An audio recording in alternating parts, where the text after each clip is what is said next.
Hello friends, welcome to another new video. তো অন্নপূর্ণা যোজনা নিয়ে চলে আসছে নতুন কতকগুলো বেশ জরুরি গুরুত্বপূর্ণ আপডেট, যেটা আপনাদের প্রত্যেককে এই 10 তারিখের মধ্যেই কিন্তু কমপ্লিট করতে হবে যদি আপনারা টিকে থাকতে চান অন্নপূর্ণা যোজনার এই টাকা পাওয়ার দৌড়ে। তো কি তথ্য আসছে এবং আবার কিন্তু ফর্ম সাবমিট করতে হচ্ছে, কি ফর্ম সাবমিট করতে হচ্ছে, সব জায়গাতে কি ফর্ম সাবমিট করতে হচ্ছে কি হচ্ছে না, পুরোটা জানাবো আজকের এই ভিডিওটাতে। যারা নতুন আছেন তারা অবশ্যই চ্যানেলটিকে সাবস্ক্রাইব করে পাশে থাকা বেল আইকনটি ক্লিক করে দেবেন, যাতে সমস্ত তথ্যগুলো আপনার টাইম এখান থেকে পেয়ে যান। এবং সবচেয়ে গুরুত্বপূর্ণ ব্যাপার, পোর্টালে কিন্তু কিছু চেঞ্জেস এসেছে, আলোচনা করব এই ভিডিওটাতে। তো অবশ্যই ফেসবুক থেকে যারা দেখছেন ফলো করে দিন, আর যারা ইউটিউব থেকে দেখছেন অবশ্যই সাবস্ক্রাইব করে দিন আর লাইক করতে ভুলবেন না। তো দেখুন, অন্নপূর্ণা যোজনার এই ফিল্ড লেভেল এনকোয়ারি এক এক জায়গাতে এক এক রকম হচ্ছে। বলা হচ্ছিল যে ক্যান্ডিডেটদের বাড়িতে বাড়িতে যাওয়া হবে, অনেক ক্ষেত্রে বাড়িতে বাড়িতে যাওয়া পসিবল হচ্ছে না, কেননা এক একটা ব্লক বা এক একটা পৌরসভার আন্ডারে প্রচুর মানুষ আছে, তাদের সবার বাড়ি বাড়ি গিয়ে কমপ্লিট করা সম্ভব নয়। তবে অনেক জায়গাতে আইসিডিএস কর্মীরা বা আশা কর্মীরা বাড়িতে গিয়ে কমপ্লিট করে নিয়ে আসছে, এবং এটা তারা বিডিও অফিসে বা পঞ্চায়েতের থ্রু দিয়ে বিডিও অফিসে যাবে। তার পরবর্তীতে বিডিও অফিস থেকে এই কাজটা হবে রুরাল এরিয়ার জন্য। আর শহরের জন্য রয়েছে পৌরসভা এক একটা স্কুল বা এক একটা জায়গাতে ক্যাম্প করছে, সেই ক্যাম্পে ওয়ার্ড নাম্বার ধরে ধরে টেবিল অনুযায়ী কাজ কিন্তু করা হচ্ছে।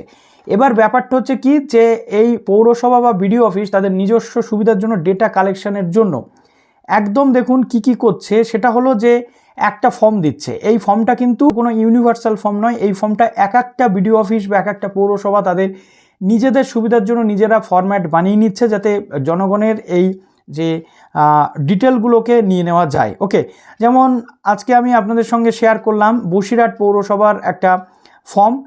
এইরকমভাবে অনেক পৌরসভা বা অনেক যে বিডিও অফিস তারা নিজস্ব ফর্ম কিন্তু ফিল আপ করাচ্ছে। এবার এই ফর্মটা ফিল আপ করে আপনি আপনার পৌরসভা বিডিও অফিসে যাবেন এমনটা কিন্তু নয়। আপনাকে যেমন ইনস্ট্রাকশন দেওয়া হবে সেই অনুযায়ী কাজ আপনাকে কিন্তু করতে হবে। এখানে কতগুলো কমন কোশ্চেন আছে দেখুন। ঠিক যেমন ফর্ম ফিল আপটা করেছিলেন, আবেদনকারীর নাম, অর্থাৎ এখানে আপনার কিন্তু সেই যে একটা বিষয় ছিল যে আপনি আবেদনকারী অর্থাৎ ফ্যামিলি যে ডেটার জন্য হেড অফ দ্য ফ্যামিলি দিতে হচ্ছিল এমনটা নয়। এবার চলে আসছে প্রপার বেনিফিশিয়ারি ফরম্যাটের ফর্ম, ঠিক আছে, যেটা ক্যান্ডিডেটদের কাছ থেকে নেওয়া হচ্ছে। তো আগে তাহলে ফ্যামিলি ডেটাটা কী জন্য নেওয়া হয়েছিল, এটা নিয়ে উঠছে প্রশ্ন, ঠিক আছে।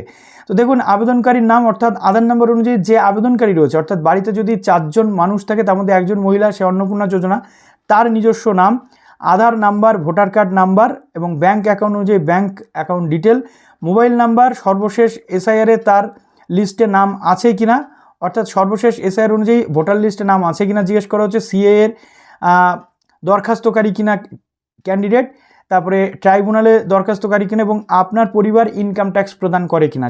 তো প্রথমে এটা ছিল পি ট্যাক্স এবং ইনকাম ট্যাক্স একসাথে করা।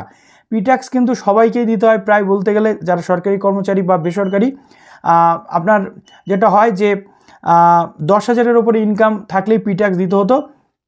তো সেই পি ট্যাক্সের জায়গাটা তুলে দিয়ে শুধু ইনকাম ট্যাক্স প্রদান করার জায়গা কিন্তু এসেছে। বাড়িতে কটি কামরা আছে, ইংরেজি এবং বাংলা বা কথাতে লিখতে বলা হচ্ছে।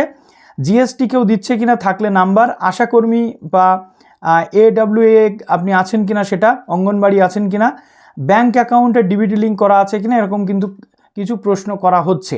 তো যারা এখনো পর্যন্ত এই ফরম্যাট পাননি, আপনাদের এরিয়াতে এই ফরম্যাট দেবে কিনা তার কনফার্মেশন নেই। অনেক ক্ষেত্রে হতে পারে সরকারি কর্মচারীরা তাদের নিজস্ব ফরম্যাটে আপনাদের কাছ থেকে কতগুলো প্রশ্ন জিজ্ঞেস করে রেকমেন্ডেশন দিয়ে সে নিজে সাবমিট করে দেবে তার অফিসে। তাই দুশ্চিন্তা করার কোনো কারণ নেই যে আমার অফিস থেকে ফর্ম দিচ্ছে না কেন, বা আমি কোন ফর্ম ফিল আপ করবো। এই ফর্মটা কিন্তু সবার জন্য নয়, এই ফর্মটা সবার জন্য নয়।